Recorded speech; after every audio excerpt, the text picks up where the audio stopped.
김누리 나무 위키 1. 개요. 대한민국의 교수, 인문학자.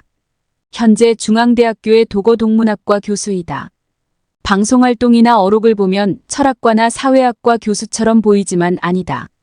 퀸터그라스의 문학에 대한 책을 낸 적도 있고 헤르만 헤세의 황야의 1위를 번역하기도 했다. 2. 행적과 견해. 1980년대 후반 독일 유학을 떠났는데 비슷한 시기에 역시 독일에서 유학 중이던 유시민, 진중권 등과 교류하였다. 귀국한 후에 중앙대학교 도거동문학과 교수로 부임하였고 이후 학과장을 지냈다. 이 시기에 진중권이 동문과 겸임교수로 부임하였다. 진보적인 교수들의 모임인 민교협 중앙대 분회장으로 여러 사회운동에 목소리를 내었다. 민주노동당 당원으로도 활발히 활동하였으나 NL자주파가 당을 장악한 이후에 어느 순간 탈당한 것으로 보인다. 2019년 JTBC 방송 차이나는 클라스에 출연해 한국 사회의 부조리한 현실과 교육개혁, 통일 문제 등에 대하여 독일의 사례를 바탕으로 자신의 의견을 피력했다. 이 강연이 화제가 되면서 대중에게 이름을 알리게 되었다. 이 강연에서 김누리 교수는 한국의 민주주의가 취약한 이유로 68혁명의 부재를 꼽았다.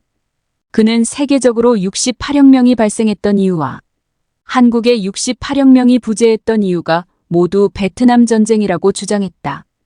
68혁명이 발발했던 여러 원인 중 하나가 베트남 전쟁의 반전 여론이었던 데에 비해 한국의 68혁명이 부재했던 이유는 바로 군사정권이 베트남 전쟁의 병력을 파견했고 정권에 반대하는 목소리를 막고자 68혁명에 관한 뉴스를 정권에서 선제적으로 축소했기 때문.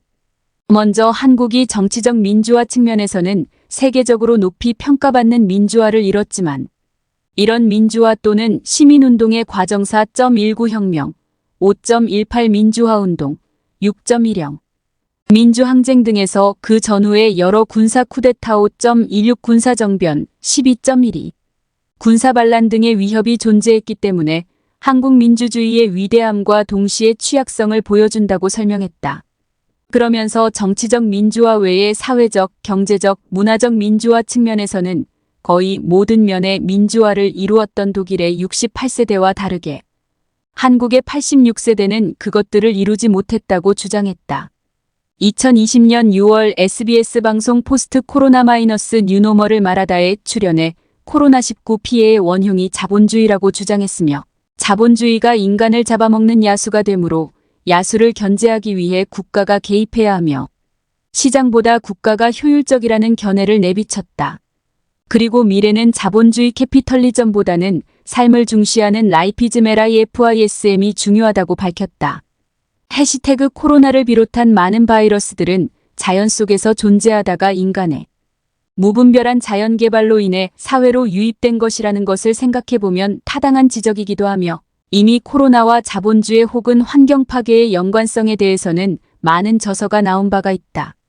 2020년 8월에 여성가족부가 나다움 어린이 책을 회수했을 때 이를 비판한 적이 있다.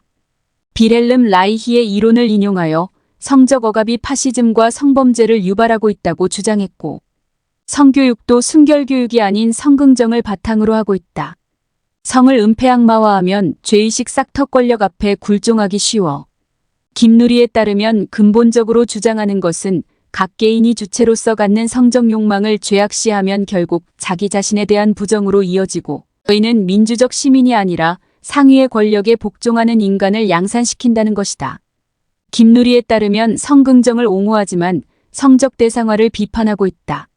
안티포르노 페미니즘은 대상화를 남성의 성욕 표출로 인한 여성의 지위 하락으로 해석하지만 성긍정 페미니즘은 여성을 성노예로 보는 심리로 해석하고 있다.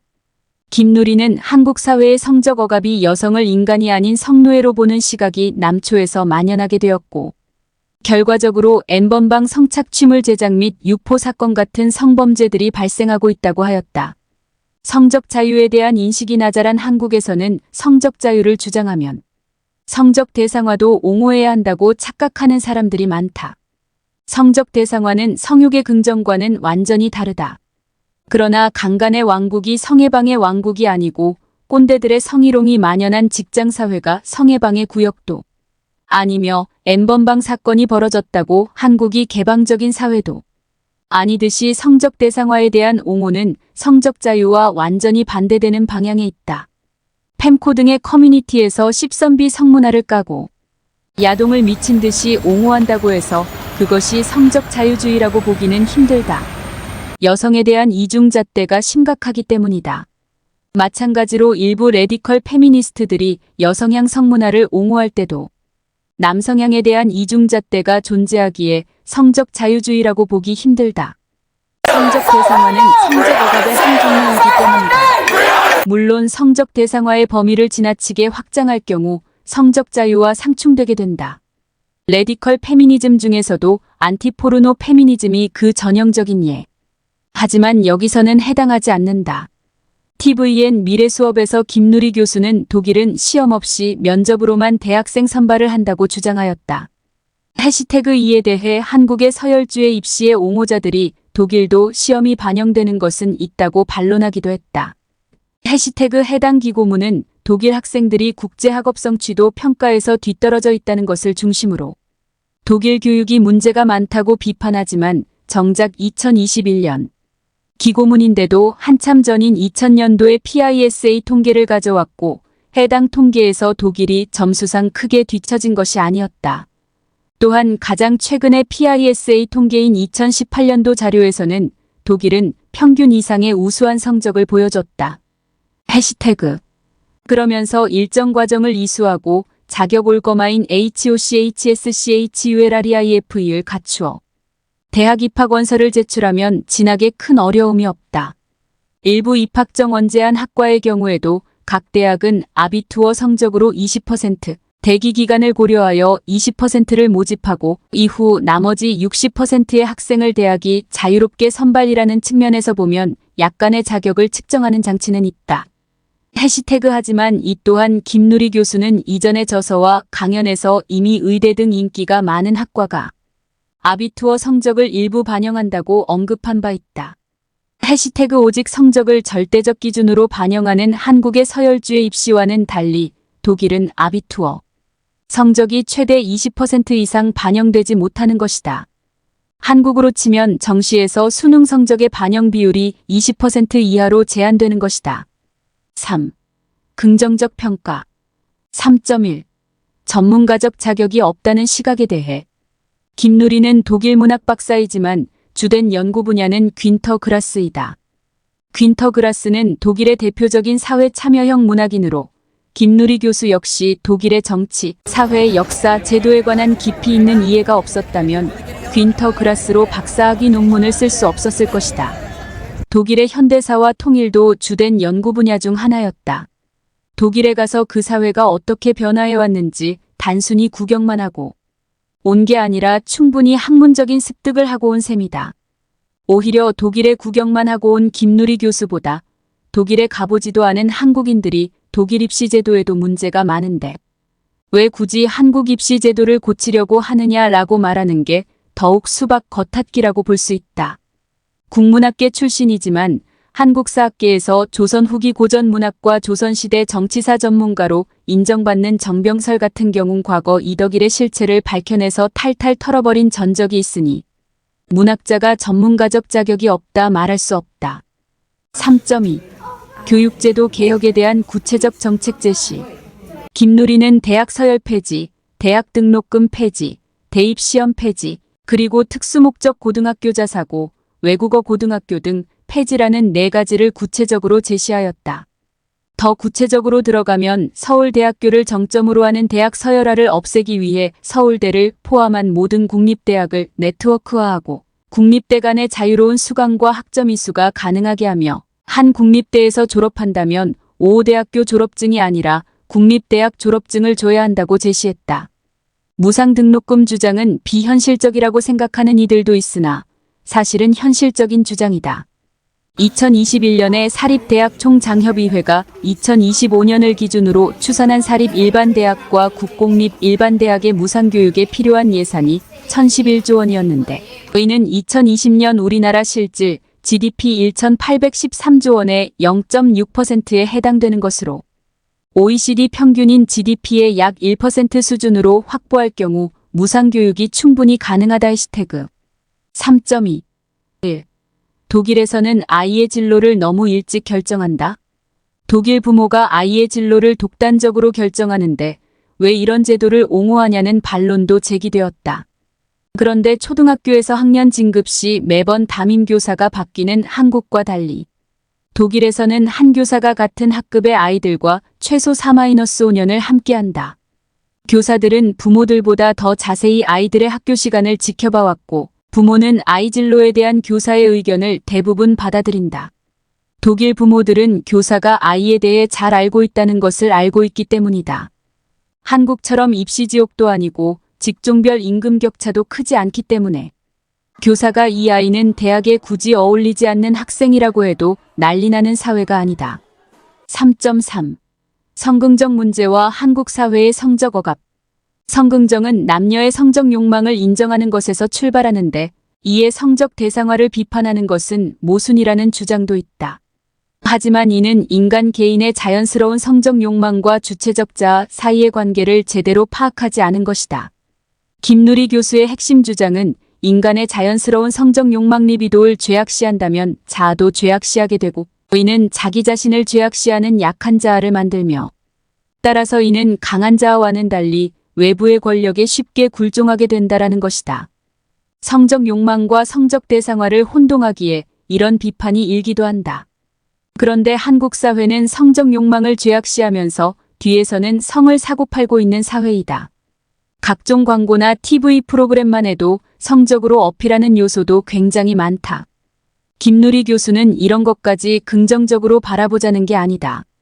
각자가 가지고 있는 성적 욕망을 남에게 더 씌워서 학교, 직장, 군대 등에서 성폭력이 발생하는 것을 옹호하는 것도 아니다.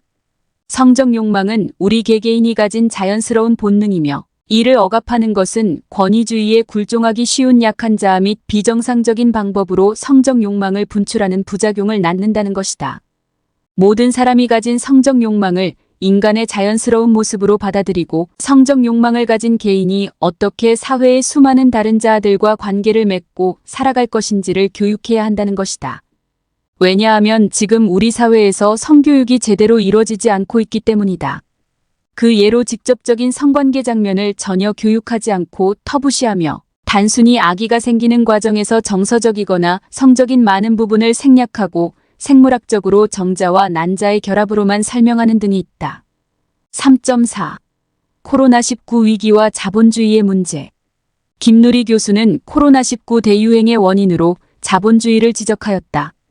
인간이 경제 발전을 위해 자연을 파괴할수록 자연에 있던 유해한 바이러스들이 인간 사회에 전염되기 쉽다는 것이다. 이에 대해 일각에서는 자본주의가 직접적으로 코로나19 대확산의 원인을 제공한 것이 아니라는 비판이 일었다. 그러나 따지고 보면 코로나19뿐 아니라 사스, 메르스 등의 감염병 위기, 그리고 그 배후의 기후변화 위기는 자본주의 및 세계화의 발전과 떼어낼 수 없는 관계이다. 사실 이는 김누리 교수뿐만 아니라 국내외 과학계와 유엔에서도 인정하는 부분이다. 생태계가 다양한 생명사슬로 연결되어 있을 때엔 병원균이 소수의 생물, 종에 집중되지 않는 희석 효과 덕분에 전염병이 퍼질 가능성이 낮다. 하지만 생물 다양성이 줄어 생태계가 단순해질수록 병원체 확산 효과는 커진다. 유엔 환경계획 UNEP는 산업형 공장식 축산 시스템에서 가축이 매개 역할을 하여 아생동물과 인간 사이에 바이러스를 전파시킨다는 연구 결과를 발표했다. 유전적으로 비슷한 동물 수만 마리가 밀폐 공간에 갇혀 있으면 병원체로선 마구잡이 공격이 가능하다. 언제든 새로운 숙주가 준비돼 있기 때문이다. 공장식 축산의 배후에는 자본주의적 거대 농축산업이 있다. 산림벌채, 광산개발, 댐 건설, 도로 개통 등으로 야생동물이 살 수 있는 서식처는 더욱 침범당하고 있다. 인구 증가와 도시 증가는 질병의 승수요인 디지즈 멀터플라이어이 됐다. 지구화로 이주, 여행, 운송이 급증하여 바이러스 이동이 용이해졌다. 요컨대 코로나 사태는 자연적, 사회적, 경제적 요인이 수렴된 결과다. 감염병이 기후변화와는 어떻게 연결될까? 기후변화는 신종 감염병의 유일한 독립 변수는 아니지만 팬데믹 발생의 맥락을 바꾼다. 세계보건기구 WHO는 기후변화로 사람이 병원균에 감염될 민감성이 높아졌다고 분석했다. 신종 감염병이 폭발적으로 늘어난 지난 반세기와 기후변화가 악화되어 온 시기가 일치한다. 사회생물학자 최재천 교수는 기후변화와 그로 인해 사라질 생물 다양성, 그 두 문제에 코로나19도 연결되어 있다며 인간이 자연 생태계를 파괴하고 자연 속에서 잘 살던 그 아이들이 우리한테 바이러스를 털어버릴 수밖에 없는 상황을 자꾸 만들어서 감염병이 나타나게끔 되었다고 설명했다. 환경학자 윤순진 교수와 감염내과 전문의 이재갑 교수는 인수공통 감염병과 기후변화 모두 환경 파괴로부터 비롯되었다고 설명했다. 지난 7월 UNEP와 국제축산연구소와 ILRI는 다음에 닥칠 팬데믹 예방학이라는 보고서에서 팬데믹을 초래하는 원인은 기후변화 그리고 생물 다양성의 상실을 초래하는 원인과 흔히 동일하다고 확언했다. #1 일부에서는 북한과 중국, 베트남이 사회주의 체제인데도 코로나19에 의한 피해를 입었다는 것을 예로 들며 코로나19의 원인이 자본주의가 아니라고 주장하였다. 그러나 중국과 베트남은 지난 세기 시장 경제 체제를 부분적으로 도입함에 따라 세계 경제망에 급속히 통합되었고 북한만 하더라도 6- 해상에서의 밀무역과 단둥 등을 중심으로 한 대중교역이 이루어지는 등 외부와의 교류가 완전히 차단된 것은 아니다. 즉 코로나19 유입을 피하려면 아예 폐쇄 국가가 되어야 하는데 민주주의 국가에 비해 국경 통제가 쉽다고 해도 기존 경제의 활로이던 국경 밀무역을 완전히 차단하기는 매우 어렵다는 것이다. 자본주의와 세계화의 발달은 코로나19와 같은 전염병이 급속도로 확산되기에 아주 유리한 환경을 조성하였고 전 세계적인 대유행이 시작하게 되면 제 아무리 자본주의 체제의 핵심 고리에 속해 있지 않은 북한이라고 할지라도 이 전염병 물결에서 완전히 자유롭지는 못하다는 것이 오늘날 우리가 보고 있는 코로나19 위기의 한 단면이다.